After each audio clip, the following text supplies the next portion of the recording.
Ministros do Supremo Tribunal Federal já dão como certo que vão ser punidos por legislação americana, pelo governo americano, a lei Magnitsky, que para quem ainda não conhece, eu vou expor aqui no vídeo para vocês, né? Basicamente uma legislação americana, mas que é aplicada extraterritorialmente, ou seja, mesmo sendo dos Estados Unidos, ela se aplica a outros países, ela tem sanções previstas para quem não mora nos Estados Unidos, para quem não é cidadão americano, e veja, são poucas as coisas, são poucas as maneiras de se reagir a uma condenação, a alguma aplicação dessa lei se você está no Ocidente, se você está num mundo que utiliza dólares como reserva, que tem relações com empresas americanas, que utiliza, mais importante do que isso, né, o sistema financeiro americano. E o governo Trump já mapeou que a maior parte dos rendimentos de ministros do Supremo Tribunal Federal não vem dos seus salários ali de cerca de 46 mil reais, mas sim de escritórios de advocacias das suas esposas ou nos quais as suas esposas são sócias.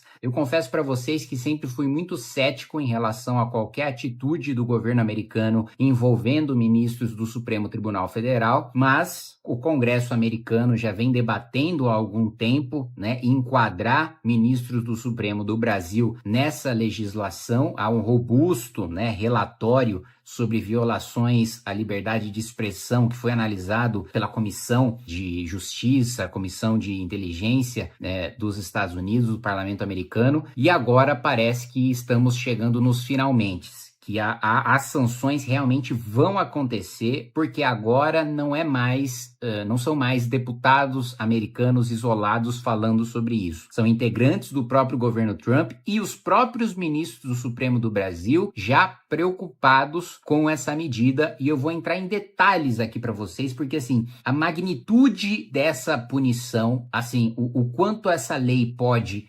acabar, né, com a vida, com o patrimônio de uma pessoa é maior do que vocês imaginam. Primeiro, como é que funciona, né, essa tal da lei Magnitsky? Bom, essa foi uma legislação criada lá atrás, né, em homenagem a um russo, né, que fez uma espécie de delação premiada, né, e ensejou a criação de uma legislação para punir. E punir quem? Punir pessoas estrangeiras. É uma legislação específica para estrangeiros, não para americanos, o que, assim, é uma coisa que só pode ser feita com um país com o poder dos Estados Unidos, né? Se o Brasil prevê uma legislação para punir estrangeiros, o resto do mundo dá risada, né? Mas vamos lá. É para identificar e punir estrangeiros que estejam envolvidos em assassinatos extrajudiciais, em tortura, em prisões arbitrárias ou em corrupção em larga escala, especialmente se estiver envolvendo recursos públicos. E vamos lá, essas sanções, quais são os efeitos dessa lei? O primeiro ponto, congelar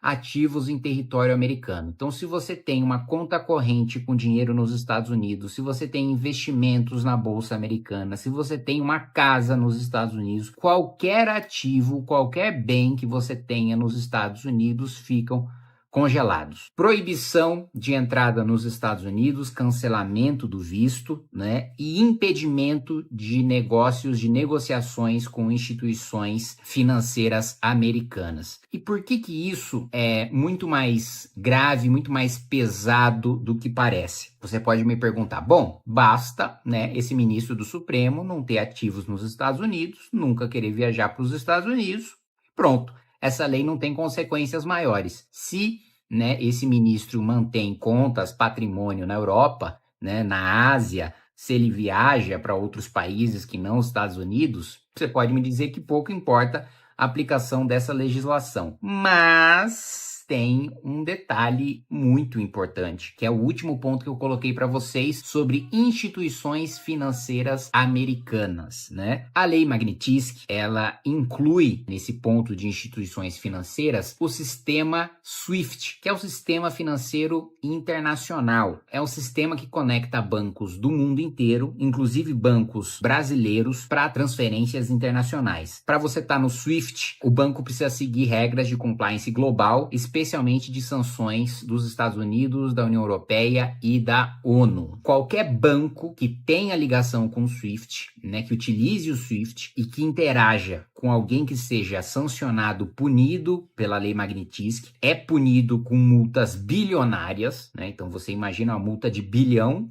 assim, por mais que o banco tenha muito dinheiro, sair 1 bilhão, pelo menos, do caixa já é um negócio catastrófico. Perder acesso ao dólar é o fim do banco. Um banco, hoje em dia, no Ocidente, que não tem acesso ao dólar, acabou esse banco. Esse banco não existe mais. E ser banido do sistema financeiro americano. Isso significa que mesmo com contas bancárias em bancos brasileiros utilizam o SWIFT. O que significa que ministros do Supremo, esposas de ministros do Supremo, não poderão ter patrimônio sequer em bancos brasileiros. Esse é o nível de sanção em que as coisas chegam, né? E aí, claro que o banco vai ter um conflito, mas esse conflito me parece claro qual que é o lado que o banco vai ficar, porque de um lado tem um ministro do Supremo muito poderoso que pode causar prejuízos ao banco, mas de outro lado tem o governo americano que pode impedir que o banco faça transações internacionais, não tenha acesso ao SWIFT e impedir que o banco faça transações com base em dólar. Isso é o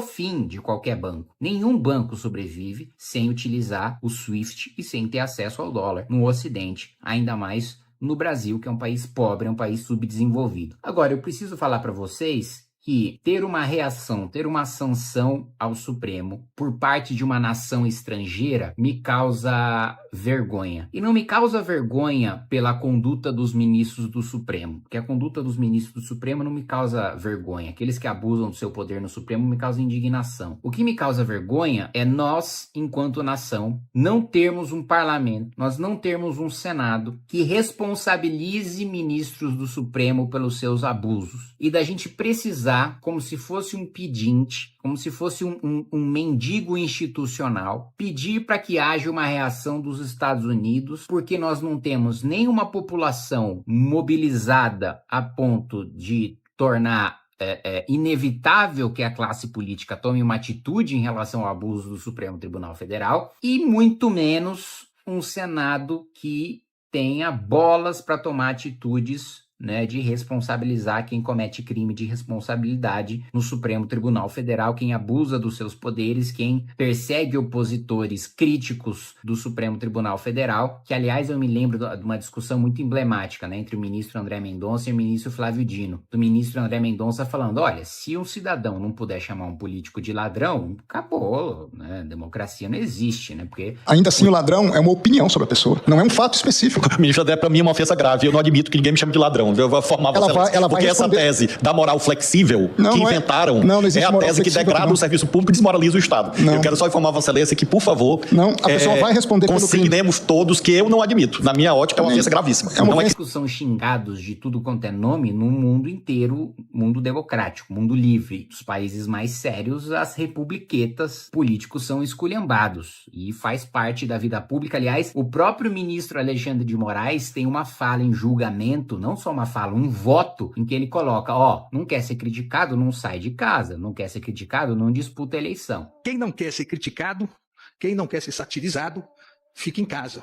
Não seja candidato, não se ofereça ao público, não se ofereça para exercer cargos políticos. Essa é uma regra que existe desde que o mundo é mundo. Querer evitar isso por meio de uma ilegítima intervenção estatal na liberdade de expressão é absolutamente inconstitucional. Mas, qual que é essa discussão do ministro André Mendonça com o Flávio Dino? O Flávio Dino dizendo, político, beleza, mas e ministro do Supremo Tribunal Federal pode ser chamado de ladrão? Se o cidadão não puder chamar um político de ladrão... E ministro do Supremo pode?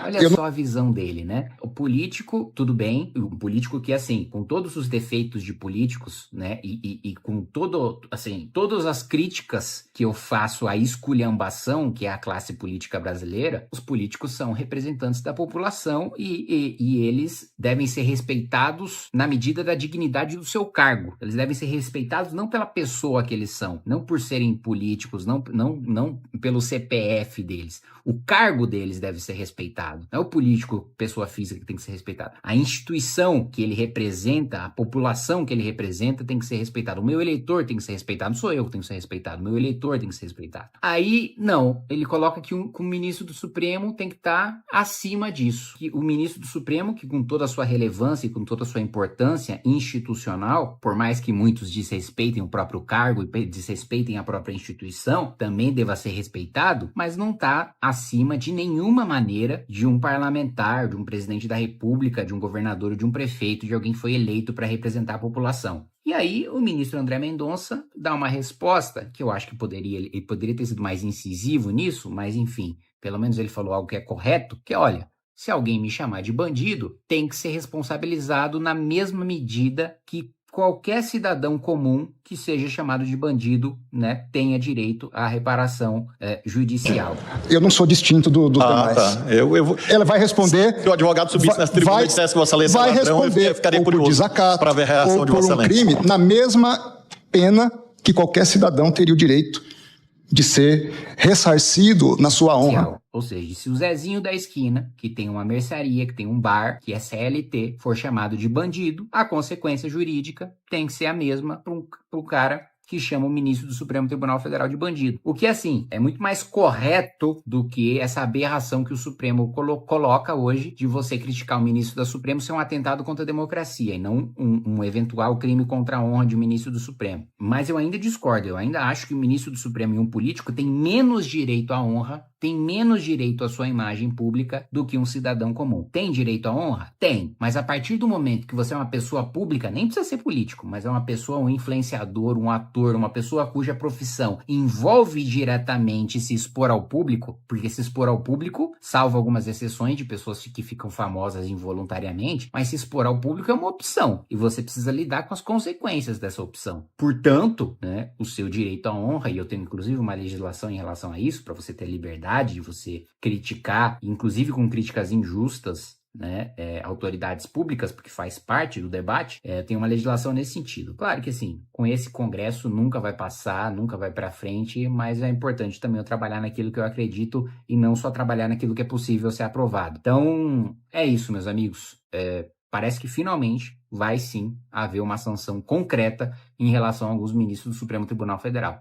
Vamos ver qual que vai ser a reação da Suprema Corte com esse cenário e qual é que vai ser o atrito com os bancos quando isso acontecer.